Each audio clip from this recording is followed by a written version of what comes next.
तो भाई और बहनों, ये जो रेवलेशन अभी लेटेस्ट आया है हिंडनबर्ग का, एक चीज तो माना है कि हिंडनबर्ग जो है ना थोड़ा सेंसेशनलाइज ज़्यादा करता है। अब वो 8-10 घंटे पहले बोलता है कि मैं फिर से कुछ एक बड़ी न्यूज़ भेज रहा हूँ इंडिया के बारे में, और 10 घंटे में आ गई उसकी न्यूज़। तो अगर आपको देना ही है तो आप सेंसेशनलाइज क्यों करते हैं? 10 घंटा हो गया, बस सीधा ट्वीट डाल दो ना। हमको जो डालना है, हम जैसे देखिए मार्केट का आउटलुक पर तो सीधा डाल देते हैं। पहले मैं आप भी लोगों को बोलूँ अरे बहुत बड़ा आने वाला है झटका, ऐसा भी वैसा भी। ऐसा नहीं होता, आप सेंसेशनलाइज ना करें, ठीक है ना। आपको अगर लग रहा है कि हमारे पास कोई एविडेंस है, एविडेंस डाल दीजिए, सामने सामने रख दीजिए लोगों को, लोग देखेंगे, समझ जाएंगे कि क्या है और क्या नहीं है। दूसरी बात है, ये देखिए, ये पहले भी exposure January of last year में आया है 23 से। अदानी स्टॉक्स को काफ़ी झटका लगा था, काफ़ी तकलीफ भी आई थी, मार्केट भी हिल गया था और फिर रिकवर हुआ। एलिगेशंस को गवर्नमेंट ने कहा ऐसा कुछ नहीं है। जब आपके एंटिटीज़ हैं बहुत सारे, तो उन्होंने कहा कि छानबीन से वो कुछ आगे नहीं बढ़ पाए और बात पूरी हो गई। सुप्रीम कोर्ट ने भी फिर ऐसा कुछ ज़्यादा आगे नहीं लिए। इससे मार्केट के मोमेंटम में कोई जो गिरावट आई थी वो बढ़ के फिर उल्टा बढ़ गए। ये सब स्टॉक्स रिकवर करने के भी ऊपर चले गए। जहाँ तक सोशल मीडिया का सवाल है, अभी भी आप देखें तो हॉटेस्ट आइटम ये है। मैं पहले सोच रहा था कुछ आपको रिकमेंडेशंस दे दूँ, लेकिन मेरे पास टाइम की बहुत कीमत ये कम है आजकल। मैं चाहता ज़्यादा करूं और होपफुली समडे कुछ एक हमारे सब्सक्राइबर है, उसने कहा कि हमारे कई छोटे क्वेश्चंस हैं, क्वेश्चन आंसर्स हैं। ज़रूरी नहीं है कि ये आपके मार्केट और इसके, हमारे वैसे भी कुछ एक ओवरऑल हमारे पास प्रश्न है। आप थोड़ा सा हमारे प्रश्न का उत्तर दीजिए। ओवरऑल लाइफ के बारे में, ये हम ना कैसे एथिक्स को यूज़ करें, मार्केट में भी रहे और गलत भी ना हो, सब अच्छा हो, मैं वो भी करूँगा। लेकिन अब थोड़ा टाइम कम है। हिंडनबर्ग का फोकस फिर से वही।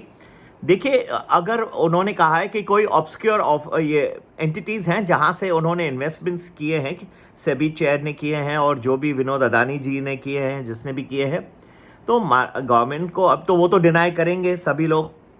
उनको चाहिए एक वाइट पेपर लेके आ जाए कि ये एंटिटीज़ है, यहाँ से पैसे आए या नहीं आए, इन्होंने इन्वेस्ट किए या नहीं किए। सीधा आप एक पेपर में छाप दीजिए कि ये लोग है या नहीं है। बस जो लोग ने कुछ कह दिया कि ये सब यहाँ से इन्वेस्टमेंट्स आई है और मैनिपुलेशन हुआ है, तो आप उसको सिर्फ डिनाई करेंगे तो लोगों को क्या समझेगा। कई लोग लिखते हैं, मोस्टली सबको लगता है कि ये अफवाह है, ये है, पर वो बता रहे हैं, ईमेल अकाउंट दिखा रहे हैं, ऑफशोर एंटिटीज़ के डेट्स भी दे रहे हैं, IIFL से कम्युनिकेशन डाल रहे हैं, काफ़ी चीज़ें बताई हैं। तो आपको चाहिए कि आप पूरे क्लियरली बताएं कि ये चीज़ें हुई या नहीं हुई। सिर्फ ये आप डिनाई करेंगे तो उससे कोई मतलब तो होगा नहीं।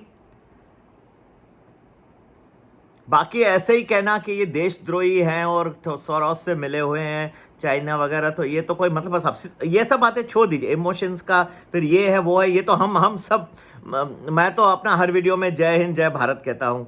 तो हम भारत के तो रहने वाले हैं और उनका सपोर्ट करते हैं। लेकिन ये नहीं चाहिए, आज इन्वेस्टर को चाहिए कि मलम पट्टी से ज़्यादा कि ये डिनाई करे, फिर वो और कोई आके ना अदानी का शेयर्स में स्टेक ले ले जैसे लास्ट टाइम हुआ, फिर वो गिरे हुए शेयर को बढ़ा दे। ये नहीं, आप वाइट पेपर लाइए, बस बता दीजिए कि ये ऑब्सक्योर एंटिटीज़ है, इनसे ये इन्वेस्टमेंट्स इन लोगों की हुई हैं या नहीं हुई है। सीधी बात है ना, फिर तो क्लियर हो जाएगा।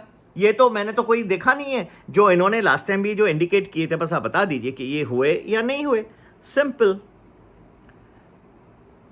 बस ऐसे ही फिर डिनाई करना वही चालू हो जाएगा। उसमें क्या होता है ना, लोगों में अनबन हो जाती है। कभी मार्केट में क्या है ना, अपवर्ड और डाउनवर्ड मूवमेंट बहुत शार्प हो जाएंगी। जैसे इस हफ्ते में भी मुझे लग रहा है कहाँ ना कहाँ जहाँ ये डिनायल आएगा तो अब लोग कितना मानते हैं, कुछ इम्पैक्ट अदानी ग्रुप के और IIFL के शेयर्स में भी आ सकती है। लेकिन बात वो नहीं है, बात ये है, सिर्फ किसी को आप क्या करते हैं ना, इसको कहते हैं आप स्वीप अंडर द कारपेट कर रहे हैं। इसको आप ऐसे ही हटा देना, हटाना नहीं है, इसको खुला बोल दीजिए। A once and for all Hindenburg या दूसरे शॉर्ट सेलर है, फिर आएंगे ही नहीं।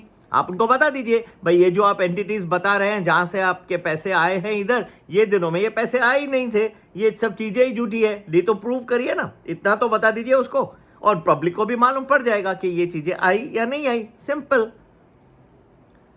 ऐसे ही सिर्फ वो डिनाई करना तो उससे कोई मतलब रहता नहीं है। मैं जानता हूँ मेरे पीछे काफ़ी ट्रोलर आ जाएंगे इस वीडियो के बाद भी, और हमेशा आते हैं, दुख भी बहुत होता है कभी मैं सोचता रहता हूँ कि ऐसे वीडियो शायद मुझे बनाना नहीं चाहिए, लेकिन दिल का मैं बहुत ही साफ़ हूँ। पूरा मैंने जो अपने काम ज़िंदगी में किए हैं ग्लोबल मनी इन्वेस्टर, ये हमने बहुत ट्रांसपेरेंसी से किया।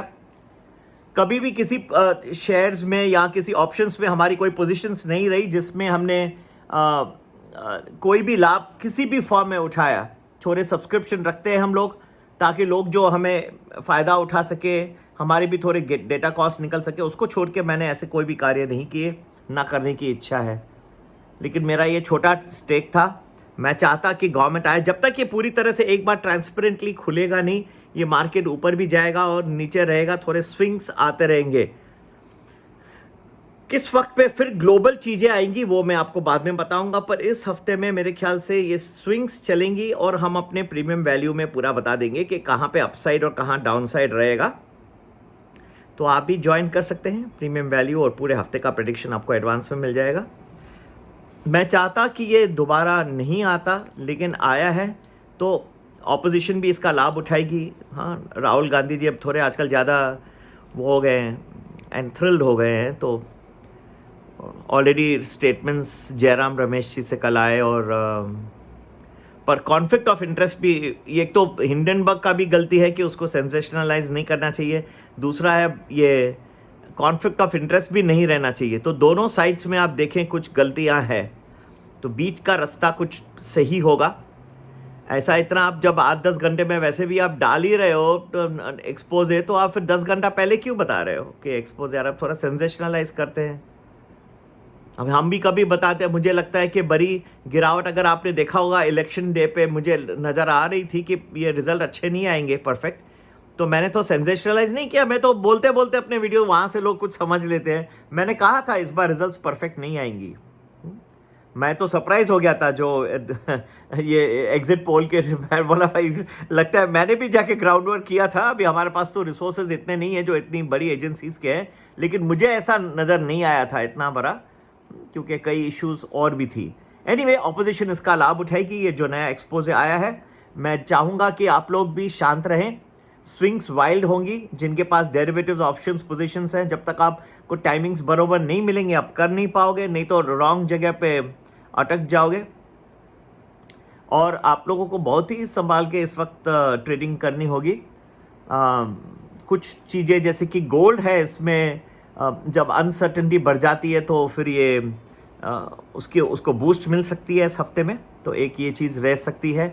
बाकी तो मेरे हिसाब से जो है शार्प स्विंग्स अपसाइड में मिलेंगी और डाउनसाइड में क्योंकि ये रेवोल्यूशन है और लोगों को इतना पसंद नहीं आएगा, खास करके FIIs को, जब वो इतना सारा एविडेंस भी दे रहे हैं, ईमेल दे रहे हैं। वो तो ऐसा नहीं, वो सिर्फ वो इमोशन और देशद्रोही ये सब तो नहीं बातें करेंगे, लेकिन अच्छी बात ये भी रहेगी कि गवर्नमेंट के पास भी वो लोग डैमेज कंट्रोल ज़रूर करेंगे, उस वक्त अपसाइड में भी जाएगा। अच्छे टाइमिंग्स के लिए प्रीमियम वैल्यू ज़रूर ज्वाइन करें। संपर्क करने का नंबर है 9820861044। नमस्ते, जय हिंद, जय भारत।